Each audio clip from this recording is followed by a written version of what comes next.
Hello, everybody, and good morning, good afternoon, and good evening to our fantabulous audience. Welcome back to yet another episode of the AIP podcast. It's your host, Cheng from SuperCharge Lab, and today, guess what? We've got the incredible Craig Ganssle with us. He's the CEO and founder of Farmwave. Now, Farmwave brings together computer vision to the agricultural industry for the purpose of reducing crop waste. Can you beat that? Crop waste costs all of us globally 600 billion US dollars annually. And that's crazy. That's a tremendous amount that this makes this particular application such a critical part of the entire food industry and the agricultural industry that is so often overlooked. Through proprietary and patented technology, FarmWave is on a mission to resolve this huge problem of crop waste, leading to better optimization of food production for the hungry world. FarmWave's Vision AI performs loss checks autonomously, reducing harvest loss by up to 3 to 8 bushels per acre.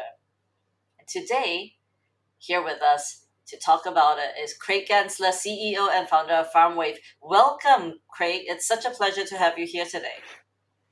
Thank you, Anne. I really appreciate it. Thanks for having me. I'm looking forward to sharing our story.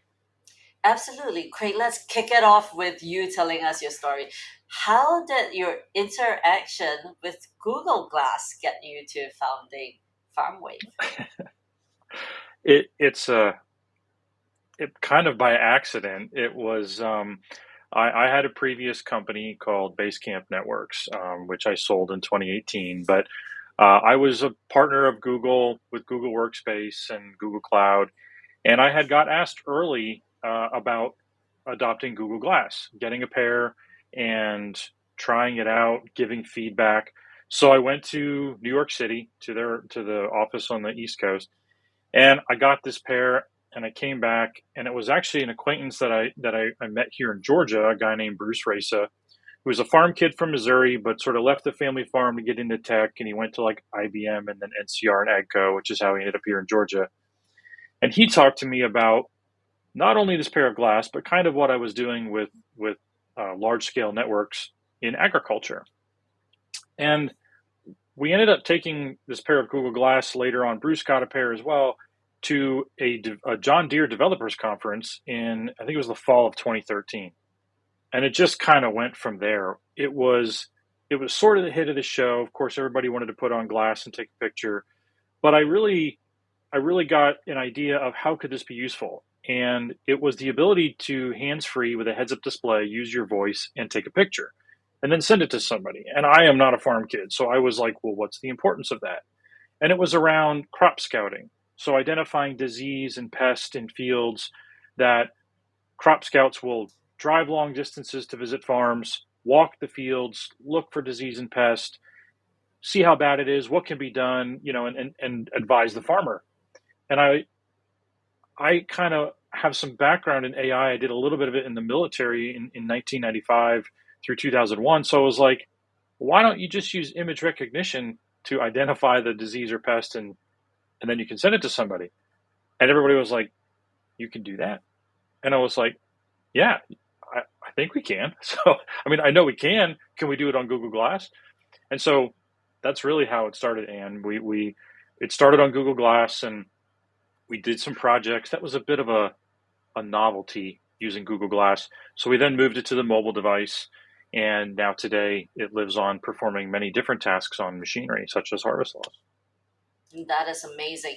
Tell me a little bit about how far along you are with this journey with FarmWave. What kind of radical results have you been seeing? Sure. So initially on, well, Google Glass or the mobile device, we had a lot of people adopting it to look for that disease and pest. But we didn't totally see the value of that. It was maybe a time savings. We saw a pretty big increase of users from developing countries with smallholder growers, but we didn't really have their crop, banana, acre nut, things like that. We were really focused on crops here in the U.S., row crops, corn, beans, wheat, and so on. But we had a lot of universities submit data through, via imagery to build out these AI models around disease and pest. But again, we still didn't really see the value. But one of the things that we were able to do was count the kernels on an ear of corn, take a picture, flip it 180 degrees, take another picture, and it gave you an accurate count, over 98% accurate in about 2 seconds. And that was used for helping to predict yield. We kind of repurposed those algorithms on machinery to look at harvest loss, and that is simply the grain left behind by the combine harvester as it goes through the field. Turns out, and this is a $2 billion problem in just the US in just 1 year in just corn. And so in 2019, we started work on a prototype, and by the fall of 2020, we had a second version prototype in the field. We were seeing an average of anywhere from 3 to 10 more bushels per acre retained for the farmers, kind of dependent on crop. And the farmers were seeing an average of $70,000 to $90,000 additional retained grain that year. So this was real value. This was real dollars back in the farmer's pocket. This was tech that could be applied and give a real return. That is crazy. But Craig, I'm sure you've heard this before. Big food today is controlling all the food that is being produced. How can your solution help the little guy who owns a little farm out in Latin America or in Africa or even Southeast Asia? Yeah, we're we're trying to expand to more crops by collecting data, building more AI models, and really get this out to anyone that uses harvesters for for harvesting their crop. Some things in some parts of the world are still done by hand. Where they use heavy machinery, that's where we can really add value. We're also trying to repurpose what we did on mobile devices with disease and pest and adding it to sprayers. Now, that's very much in beta. We're still very laser focused on harvesters. But the ability to take the tech and put it on sprayers to look at disease, pest, and then even components of the machinery, nozzle performance, droplet size, application coverage, in anywhere in the world where this machinery is used as well, this technology can add value. We do still have a desire to release, another second generation handheld app that might add value to smallholder growers in developing countries. There's still some work to be done on that. But as far as getting more imagery to build more data and more AI models to really get this to work on as many crops as we can around the world is how we really want to try to add that value. So, which crops have you tested your solution on right now, and what's your plan to expand that technology use across, food crops and even feed? Sure. Yeah, right now it works very, very well on corn and soybeans. We've got early beta models in wheat, barley, canola. We're collecting some more data from some farmers in Canada this year on lentils and mustard seed.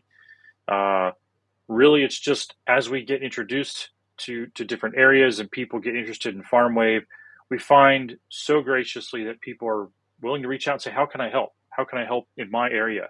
And it's as simple as we will send them. We call it a data collection kit, but really it's just a GoPro that we just tell them, "Hey, put this on the machine or wherever you would look to see harvest loss in your crop, and capture some video, give them two batteries, kind of run through those batteries, collect several hours of video data, and then we take that and we break that up into images, and we really start building AI models from there. So with the help of people that find the value in what we're doing, we just try to collect more data on these different crops, build models, and then push them into production once we get them built. Craig, I remember growing up in the fields of Southeast Asia, and one of the biggest things I've noticed is that farmers are not tech savvy, right? So obviously, a lot of farmers have a huge resistance to technology. How are you going to overcome this? I think there's I think there's a change happening. I mean, I know there's a problem with succession in farming. There's not everybody wants to take over the family farm. They're looking to go do something else. But I do think that next generation that is taking over the family farm, they kind of grew up with the internet. right? So I do think that they are more tech savvy than previous generation. I know the average age of farmers, at least in North America, I think it's like still 60 or in your late 50s. But I think that next generation that kind of grew up with the internet is a little bit more tech savvy. Now, adoption is still very much a problem, and I think adoption sort of I think it kind of somewhat falls on companies like mine. We have a responsibility to really be looking at value, not just building tech for the sake of building in something with technology and putting it out there.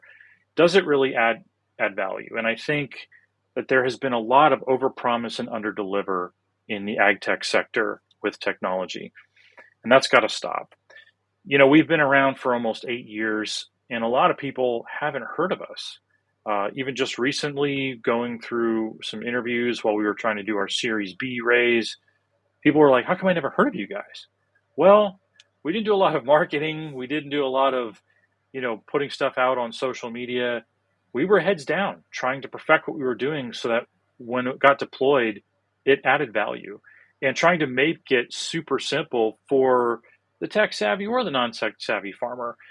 Whether they're tech savvy or not, it was really about it's got to be able to deploy fast and get up and running. Farmers have so many jobs to do in a single day, and it's all sort of dictated by things that they can't control, the weather or crop conditions or machinery breaking or tech not working or whatever the case may be. So we had to keep this very simple, make it deployable pretty quickly, that they could just kind of push a button and get up and running. Now, it's not all that easy, but I think that's something that everybody should strive for. And we've really spent 7+ years trying to make that happen, that we would produce something that could be very easily used in the cab. You don't have to stop the machine, just keep going through the field and see real value, have it deliver, results that you can see in real time. So I think adoption is something that we're still trying to overcome. I think, the non-tech savvy farmers, and I see it at some shows and conferences. We'll see an older farmer come by and they might say, "Oh, my son or daughter will come talk to you about this. I don't I don't get involved in this anymore." But I think there is a shift happening there. I think that we're seeing some pretty tech savvy farmers out there. That's amazing. Well, that's all the time we have for you today, Craig, and I am so thankful for your time. Let's share with our audience how they can get in touch with you if they're interested to find out more about Farmwave. Sure, you could simply visit us at farmwave.io. We have a pretty active Twitter page at Farmwave, and we have some YouTube videos that you can see about some of the things that we built. Absolutely. Well, thank you so much, Craig, for being on the show. It's such a thrill to have spent some time with you. And once again, to all our loyal listeners, thank you for tuning in. This is Anne from SuperCharge Lab on behalf of the AIP podcast, signing off. Thanks, Anne.